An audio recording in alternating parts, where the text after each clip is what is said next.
Olá, ser humano, aqui é o Adriano Augusto falando. Muito obrigado por estar aqui assistindo a esse vídeo. E o nosso cérebro a cada minuto já não é o mesmo do minuto anterior. Podemos perceber que qualquer tipo de estudos recentes, conduzidos em países diversos, mostram quais hábitos os seres humanos com bom QI têm em comum. E veja a seguir. Número 1. Os seres humanos gostam de ficar sozinhos. É importante ressaltar que você não deve confundir solidão com solitude. Até porque você pode analisar que os grandes intelectuais, eles, apesar de terem família, porque é muito importante, óbvio, tem essa crise que estamos vivendo na atualidade, mas esses intelectuais, eles estavam ali em convivência com as suas famílias, a família é a base de tudo, até mesmo da sociedade, mas obviamente que estavam sempre o quê? Nos seus escritórios, nas suas bibliotecas, por exemplo, e obviamente que depois que estavam ali nas suas bibliotecas, crescendo intelectualmente, aí sim, estava ali ao mesmo tempo também com sua família, com sua esposa, com seus filhos e tudo mais, mas sempre procuravam um ambiente onde eles pudessem, claro, estudar com grande profundidade.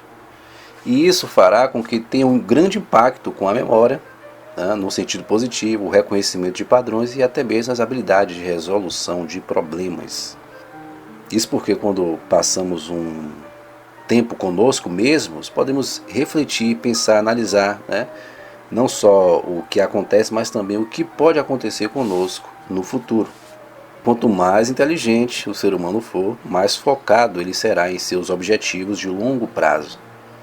Por isso que, sob certos aspectos, socializar na conjuntura atual, veja bem, é importante ter a nossa base familiar, mas socializar hoje com os pseudo-amigos ou coleguinhas pode ser visto como uma distração, algo fútil, porque tem uma massa aí que realmente não quer exercitar o cérebro, exercitar a mente e não quer ativar suas faculdades intelectuais.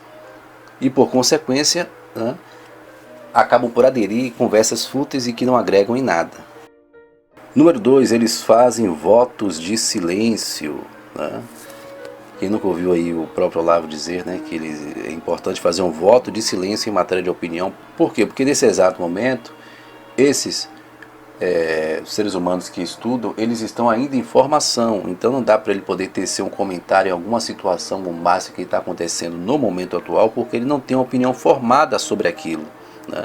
Do contrário, vai ser apenas de argumentação inepta que ele tem na mente, de achismo, na verdade. Porque o correto seria, obviamente, você estudar o assunto para saber o que está acontecendo. Às vezes você tem uma ideia, e às vezes até a certeza de que realmente tem situações que realmente estão se desencaminhando na sociedade e tudo mais, só que para você trazer o melhoramento, ou até mesmo alertar os outros, você precisa se aprofundar naquele assunto. E não apenas sair dando opinião, porque obviamente você vai mais atrapalhar do que ajudar. Então primeiro você precisa se calar, porque você está ainda se formando. Depois que você tiver uma base, que isso leva anos, aí sim você obviamente que vai tecer o seu comentário, só que dessa vez muito mais assertivo. E não apenas a argumentação inepta, que é o que a maioria faz. Não estuda, mas tem tudo para falar. É o que uma massa aí faz. Quando na verdade esse hábito dos intelectuais é primeiro formar, primeiro formar uma opinião naquele assunto, para depois sim, de ter estudado o assunto, aí sim ter seu comentário e obviamente, através de você, trazer um melhoramento social. Número 3, eles são disciplinados. Pois é, possivelmente quando você começa a estudar, obviamente que você não tem uma certa disciplina, porque você ainda está conhecendo, está tendo noções do que é estudar com profundidade. E muitas vezes você não tem disciplina, mas ao passo que você vai estudando, você vai adquirindo essa disciplina, porque você percebe que você está em uma conjuntura onde indivíduos não param de ver vídeos de 30 segundos, de 40 segundos, de 1 minuto, eles ficam dispersos, isso causa uma falha na memória e, por consequência, eles são indisciplinados. E isso você vai percebendo e vai até evitando esses tipos de vídeos. Claro que você vai ver um vídeo aqui, outro ali, porque a internet faz parte. Tem coisa boa na internet também, mas nós sabemos que a maioria não. A maioria é feita realmente para poder causar uma dispersão no seu cérebro. E com essa dispersão, com esse lapso, na memória, obviamente que você não terá disciplina, mas quando você começa a vida de estudos, você sabe que precisa ser disciplinado. E obviamente precisa ler todo dia um pouquinho de leitura. Ainda que você comece só com 30 minutos, 40 minutos, mas você vai entrando nessa disciplina. Isso acaba fazendo parte, né? Como se fosse um ritual. Eis aí a vida intelectual, que muitos até têm medo dessa expressão, né? Vida intelectual. Mas vida intelectual nada mais é do que você estudar um pouquinho todo dia. Pronto. Você tem a sua vida intelectual. Número 4. Eles são ordeiros e decentes. O ser humano que realmente entra nessa vida intelectual passa a ter ordem e passa a ter decência. Ou seja, a ordem ela acaba por promover o pensamento criativo e estimular novas ideias.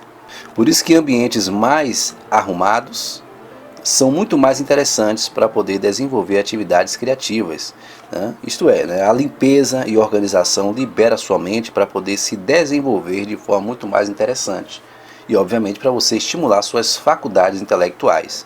Claro que sob certos aspectos, né? Quem é que nunca foi desorganizado na vida? Mas hoje você sabe que ao acordar você arruma sua cama e tudo mais, então o ambiente quando está assim com ordem, né, com decência, obviamente que aquilo ali vai te estimular, né, a você obviamente fazer a sua leitura diária, né, da sua vida intelectual e claro, né, colher bons frutos. Número 5, eles montam sua bibliografia. É importante ressaltar que quando você vai ler, muitas vezes você não sabe o que vai ler, o que você quer. Tá? Bibliografia nada mais é do que a reunião, a lista daqueles livros que você precisa para poder entender o que você já sabe, mas que não tem capacidade, né, e comunicabilidade de expressar aquilo. Por isso que muitas vezes quando nós falamos ou indicamos livros, nós não queremos moralizar e dizer leia isso ou leia aquilo. Não é bem isso. Quando eu menciono algum livro ou outro, eu estou falando de clássico. Clássico, obviamente, que é uma convenção de intelectuais que todos eles, independente de suas ideologias, vão dizer aquele livro é um clássico. E você só vai entendê-lo quando lê-lo, obviamente. Mas antes disso, você precisa primeiro montar sua bibliografia. O que é que você quer saber? Você quer saber sobre economia? Você quer ter uma formação em economia? Né? Em geopolítica? Em literatura? Né? O que é que você quer saber? Qual é o assunto, né, que você quer saber? É a primeira coisa que você tem que entender. A partir daí você então vai montar sua bibliografia dos principais livros daquele assunto em questão, para que você obviamente possa estudá-lo com muito afinco. Por esse motivo, né, que eu até vou trazer aqui um vídeo sobre como montar sua estante de livros, né, que existem 2 códigos maiores para você poder organizar a sua biblioteca, né, sua estante de livros em casa, que é uma por assunto e outra por autor. Obviamente que por assunto vai ser muito mais extensa do que por autor, né? E tem vários assuntos, tem literatura estrangeira, literatura brasileira, literatura portuguesa, aqui temos poesia, né?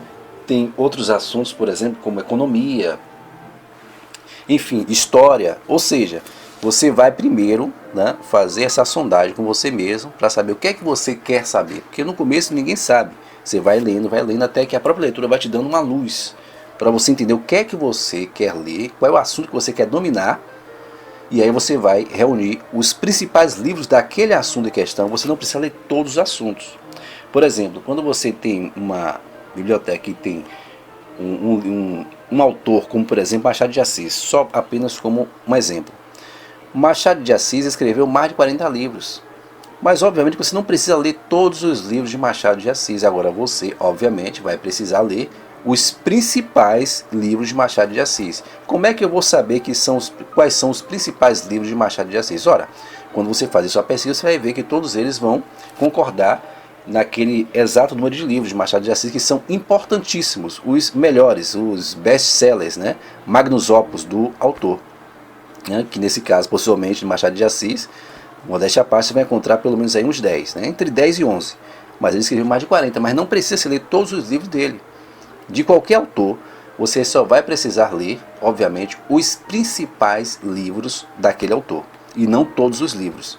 Então assim você vai fazer a sua bibliografia, porque todo ser humano inteligente, obviamente, que vai montar a sua bibliografia.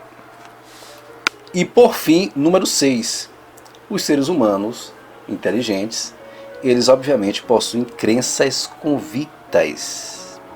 Eu não vou entrar em detalhes aqui sobre crenças convictas, apesar de todos saberem que eu sou cristão, mesmo sendo pecador, estando em falha e tudo mais, porque a ideia aqui é realmente para você poder entrar na sua vida intelectual. Mas todos eles possuem. Agora eu quero aqui abrir um parênteses para dizer que a leitura, por exemplo, da Bíblia, vai te fazer compreender muito sobre a civilização humana, e isso vai obviamente agregar na tua vida intelectual, mas não vou detalhar nesse assunto, porque já entra a questão de fé, e toda a fé é subjetiva, e tudo que é subjetivo pertence ao sujeito pensante, a seu íntimo. Mas o fato é, eles possuem crenças convictas, esses seres humanos. Você pode ver aí os intelectuais, independente de suas crenças, tem alguns que são crenças meio absurdas, mas todos eles são convictos, porque se você vai para uma vida intelectual, você tem uma finalidade. Qual é a sua finalidade aqui? Você vai acreditando em algo, e é por isso que você vai se aprimorando com esses recursos literários, por causa da tua fé, da tua convicção. Então, por esse motivo que há a grande importância dessa crença convicta. Claro que esse vídeo foi muito raso, obviamente que isso aí denota um vídeo de 1h30 ou 2 horas de relógio, para que possamos degustar muito mais esse assunto, mas trazendo essa explanação rápida, com o intuito de realmente fazer você já se desenvolver, você que já começou e você que ainda não começou, não perca tempo, comece logo. Muito obrigado, ser humano, por ter assistido a mais um vídeo. Nos vemos a qualquer momento. Hasta pronto.